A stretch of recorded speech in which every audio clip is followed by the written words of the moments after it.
In this game, an important role was played not only by careful opening preparation, but also by a psychological factor. I managed to anticipate the reaction of my opponent to a favorite variation of mine, Mark Taimanov. Hello chess lovers, Soren here, and in this video I want to share with you a spectacular attacking game played by Soviet-Russian chess grandmaster Mark Taimanov. In this game, Taimanov's opponent is his compatriot Lev Polugaevsky, and the game was played in 1960 at USSR Championship.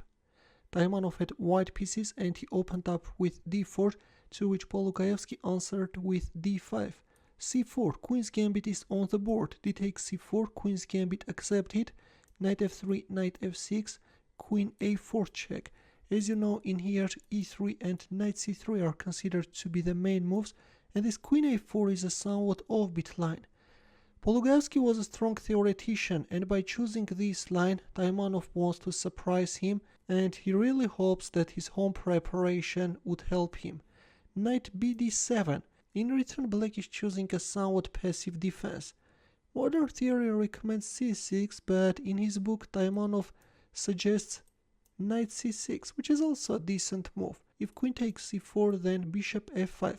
Instead, in the game we see Knight Bd7, Knight c3 e6, e4 c5. Black is undermining White's center, but this is not good. The thing is that by choosing this line, Black has to play very accurately, something which Polugaevsky fails to do. Instead, choosing a more quiet Bishop e7 or a6 followed by Rook b8, b5 is better. But instead, in the game we see c5, which allowed White to advance this d-pawn, d5, it takes d5, and this time we have e5 attacking Black Knight, d4. In return, Black is counter-attacking White Knight, but this is a serious mistake and is losing. What is interesting, it would be only Anatoly Karpov who decades later, 30 years later in 1990, would make the most precise move, and in here, in a game against Anthony Miles, Karpov made a novelty and played b5. The idea of this pawn sacrifice is that Black is getting a chance to switch his rook into the game. If Queen a4, then only now Black can play d4, and this is how that game went on. And then oops, if Bishop c4, then Rook b4. Let's go back. Instead, in the game we see d4 straight away, and now let's see what's the problem with it. Here White played Bishop takes c4, d takes c3, e takes f6. I have to tell you that choosing the other move order is also possible. You can first capture on f6 and then on c4. Queen takes f6, Bishop g5. At this point already the engine gives White +4 advantage, and even after that Karpov's game, many have fallen into this trap. For example, this position has also been seen in 1994 in a game played between Vladimir Kramnik and Zhuzha Polgar. Again, White managed to prevail. In that game, Polgar played Queen g6, but in this game we see Queen c6. Black is offering the exchange of queens, but instead of accepting it, White made a devastating move and castled queenside. Look at this beauty, guys. The queen on a4 was unprotected, and by castling, White is actually going for a queen sacrifice. But the whole idea of this is that in this case, White is managing to connect his rooks and is putting this queenside rook on the d file. C takes b2 check. Black didn't dare to accept the queen sacrifice. But let's see what's the problem with queen takes a4. Then White can announce a check from e1, and if bishop e7, then rook takes e7 check. If king f8, then rook takes f7.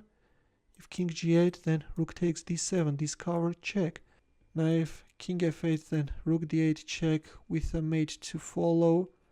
For example, if here, then rook takes 8 followed by an opera mate, or if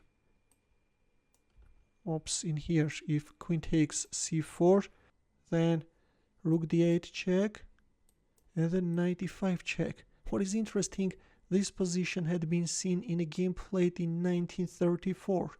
On the white side was Hans Müller, and he was playing against a chess player named Sauge.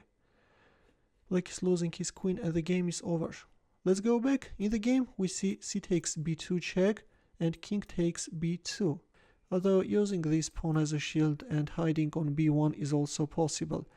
And now, yes, again, there is this rook e1 threat, and the queen is still left on a4 unprotected. Bishop e7, rook e1, and this is already the third time that white is sacrificing the queen. But again, the queen sacrifice was not accepted because of the rook e7 followed by rook f7.